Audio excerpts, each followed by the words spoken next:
News BRS working president KTR CM Revanth Reddy మధ్య మాటల తూటాలు పేలాయి. చేవెళ్ల సభలో CM Revanth Reddy hot comments చేశారు.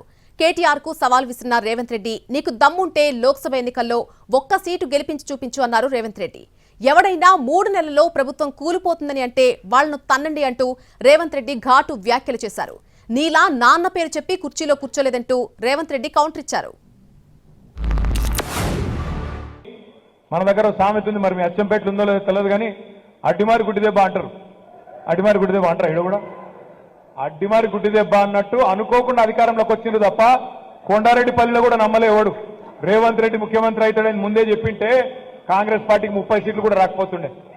ఏదో అనుకోకుండా గాలివాటంగా తంతె గారెల బుట్టలో పడ్డట్టు వాళ్ళు కూడా ఊహించుకోలే, వాళ్ళు కూడా అనుకోలే, వాళ్ళు కూడా కలగనలే. మాకు కూడా చెప్తున్నారు సాటుకు అసెంబ్లీలో, అన్న అమ్మతోటి చెప్తున్నాం, మహబూబ్ నగర్ జిల్లాలో మేము దబ్బన గెలిస్తే 5-6 గెలుస్తాం అనుకున్నాం కానీ 12 గెలుస్తామని కలలు కూడా అనుకోలేదన్నాను వాళ్ళే చెప్తున్నారు మాకు. ఆ సన్నాసోడు అంటుండు ఎన్నికల కంటే ముందు రేవంత్ రెడ్డి పేరు చెప్తే 3 సీట్లు రాకపోతుండే అని. నేను ఇవాళ ఈ వేదిక మీద నుంచి ఆ సొల్లు వాగుడు వాగే కేటీఆర్కి సవాలు విసురుతున్నా. బిడ్డ, ఇవాళ నేనే ముఖ్యమంత్రి, నేనే పిసిసి ప్రెసిడెంట్ను.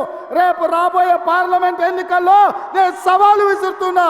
నీ చేతనైతే దమ్ముంటే, నువ్వు మగోడు అయితే ఈ తెలంగాణ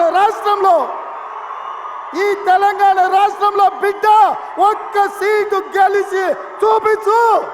నీ అయ్యా నువ్వు వస్తావో నీ అయ్య వస్తాడో మా కార్యకర్తలు చూసుకుంటారు బిడ్డ.